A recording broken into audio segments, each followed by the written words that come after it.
Hey friends, Peggy Hall back with you from thehealthyamerican.org. How would you like to attend this 2024 gala from the National Foundation for Infectious Diseases? Yes, this invitation popped up in my email and I decided to do a little digging here. And I want to tell you a little bit about one of the awardees here, Grace M. Lee. And I'm going to share with you the sponsors of this event. Yes, you got it right. The National Foundation for Infectious Diseases. Wait until you see who is footing the bill. Let me know in a comment below if you can guess which companies are going to be shelling out for this gala. Now, what I like to do is I actually sign up for newsletters from some of these organizations. I get newsletters from the CDC, I get newsletters from the EEOC, and from the National Foundation for Infectious Diseases. You can sign up for all kinds of newsletters to see what is going on in these big nonprofits. In fact, I'm going to share with you, as soon as I bring you a message from the sponsor, I'm going to share with you exactly how much money some of these big nonprofit organizations get, and you can bet who is lining the pockets. What I do want to do is thank the sponsor of this video, and you are interested in health, as am I, and so we are going to hop right on over to 3harmfulfoods.com/Peggy. This is a very informative video created for you by Dr. Amy Lee, who tells us that we live in the most advanced era in human history, and apparently there are more medical breakthroughs than ever before. So why are millions of Americans more unhealthy and more overweight than they've ever been? Well, Dr. Amy Lee answers that question for you. She is a U.S. board certified physician, and she's an expert nutritionist.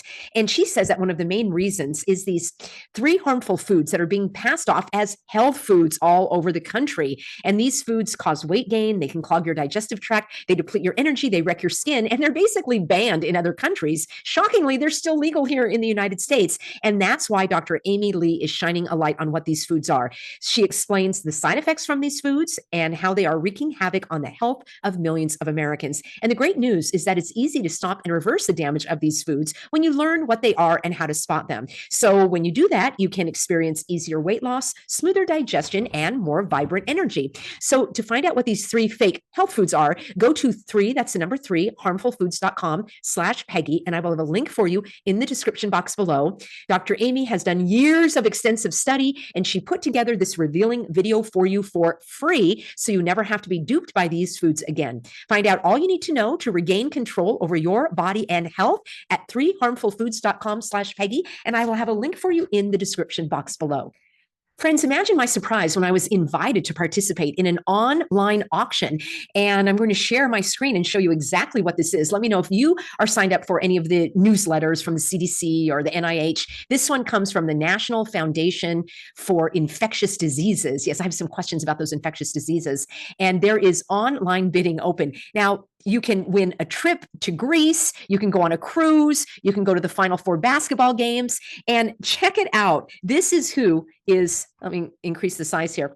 You can support this foundation and look who the gala sponsors are: AstraZeneca, Bavarian Nordic, Moderna, and Pfizer. And then there are others: Merck, the Pediatric Infectious Diseases Society, and a bunch of others that also are in big pharma. Now, what I decided to do was to do a little digging in terms of one of the attendees who actually is going to be getting an award. And let me share that with you here.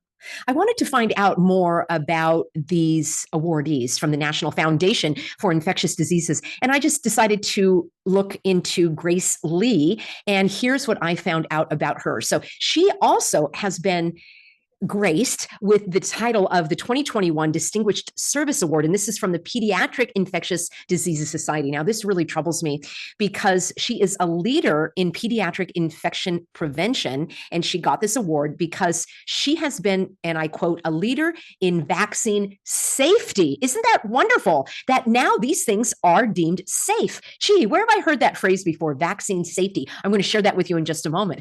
Her efforts with the Vaccine Safety Data Link Project have helped establish the safety of inactivated influenza vaccine and the tetanus, diphtheria, acellular pertussis vaccine in pregnant women. That means that pregnant women and their developing babies have been tested on like guinea pigs, and she is being applauded for this. In fact, it says that her contributions to our field in pediatric infectious diseases, meaning vaccines for children who cannot give no consent because it's up to their parents to put them on the block as guinea pigs, human guinea pigs. So she also had an extraordinary career in her leadership on vaccine safety during the cooties hogwashing. I'll just put it that way. So vaccine safety, vaccine safety, vaccine safety is all over this document. And it put me in mind, where have I heard that before? Oh, I know, from Children's Health Defense.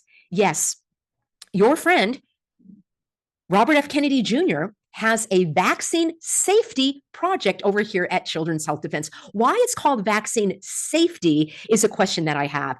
It seems like an oxymoron to me. Don't you think instead of using the word safety, they should use the word danger or harms? Yet putting those two words together just seems very convenient. Where else have I heard that before? Oh, I know, from Steve Kirsch. He actually has an entire organization that you can donate to, and it's called the Vaccine Safety Research Foundation, because apparently if you do enough research and there's enough money that goes toward poison, apparently someday poison will be deemed safe. And there's all sorts of interesting guests that he has on his show. I doubt I'll ever be on his show because I reject the concept of putting those two words together. And I would like to hear what you have to say. Actually, I know what you have to say because so many of you have written to me.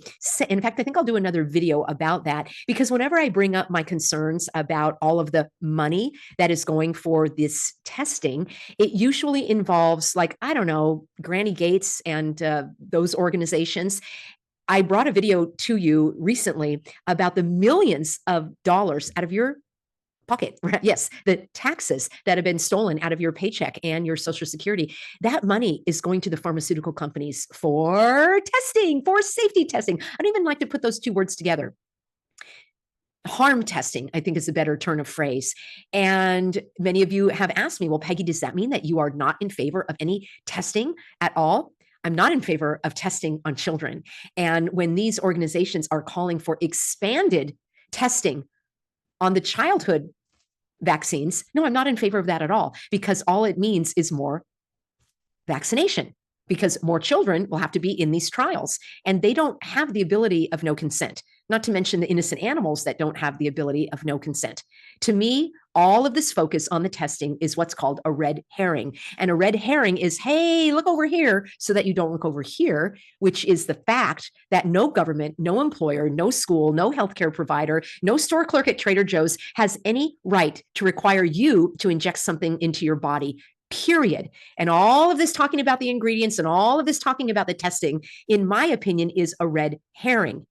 If you're going to be talking about all of this over here, please qualify your statements by saying, even if these are deemed safe, they still cannot be a requirement, because you have a right of no consent to object to any imposed medical intervention. That's what I want to hear. And I have not heard it from candidate Kennedy. I have not heard it from Steve Kirsch, and I have not heard it from others that are drumming this beat of more testing, more testing, more testing. More testing continues the fraud, continues the deception. It lines the pockets of the big pharmaceutical companies. And what are you going to find out at the end of the day?